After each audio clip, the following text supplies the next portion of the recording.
Hi, this is Peter Gallagher from lousywriter.com.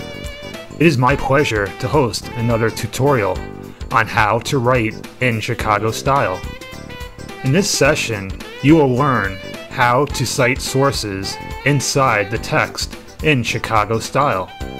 To see examples and for additional writing advice in relation to this tutorial, please visit our website, lousywriter.com, and download our free ebook entitled Writing Styles for College Students. Anytime you write a formal paper, such as a thesis or dissertation, it's important that you properly cite any sources that you use. Anytime you use an idea that was introduced in another place, whether it's a book, a website, or another paper, you must give credit to the original author by citing the source. If you use a quotation from another source, you also must list the source in your paper. It's important to list the sources you use so whoever reads your paper can find more information should they need it. A comprehensive source list also shows your instructor and other readers that you have performed the necessary research to develop the position you've taken in your paper. Citing sources in Chicago style requires two processes. One citation is required at the position in the main text where the cited material appears. You have three options. The first is in-text citations, the second are footnotes, and the third are endnotes. The other citation occurs at the end of the paper, in a list of all cited works, called a reference list or a bibliography. If you use endnotes, the bibliography is not required, although most formal pages include one. Okay, so let's focus on in-text citations in Chicago style. The first example is the author date. You can use a couple of different types of in-text citations for the author date.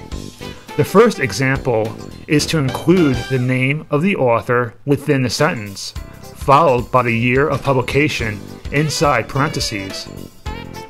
The second example is you can place the name of the authors inside the parentheses with the year of publication, depending on your sentence structure. Use no punctuation within the parentheses. A third example of citing the author date is if you don't have a date of publication to use, you can simply use N period D period in place of the date.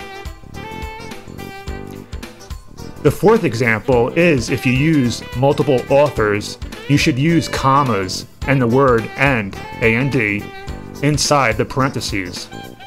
If the cited work has more than 3 authors, use ET space AL period after the primary author.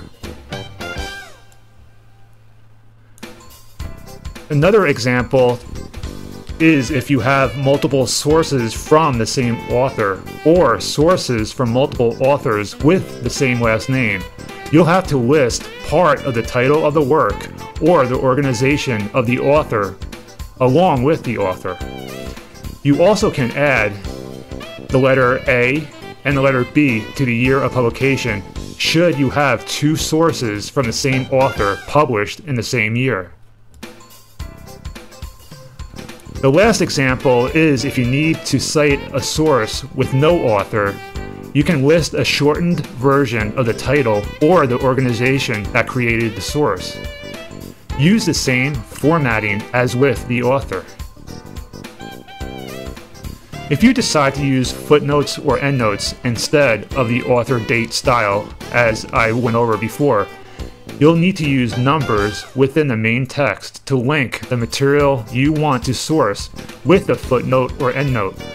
Use an Arabic number with each source, either in superscript, in parentheses, or in brackets. Use the Arabic numbers in sequential order. You should list each footnote at the bottom of the page where the source is cited. Separate the main text from the footnote or footnotes with a vertical line. This is called a separator. Endnotes go at the end of all of the pages of the main text. Indent each footnote or endnote and use single spacing with a blank space between each footnote or endnote. After listing the source once in an endnote or footnote, you can use an abbreviated version of the author's name and title of work upon subsequent listings. Use a superscript number or a number with a period to introduce the footnote. You can visit our website, lousywriter.com, where we do have examples on how to properly cite your sources in Chicago style. To see examples and for additional writing advice in relation to this tutorial, please visit our website, lousywriter.com, and download our free ebook entitled Writing Styles for College Students.